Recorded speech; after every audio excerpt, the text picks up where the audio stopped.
இந்த காதல் பொல்லாதது, ஒரு காவல் இல்லாதது.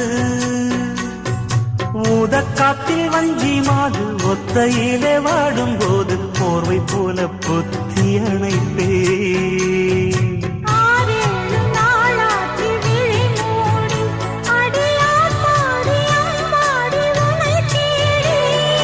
நீதானே மானே என் இளஞ்சோடி, உனை நீங்காது என்றும் என் உயிர் நாடி.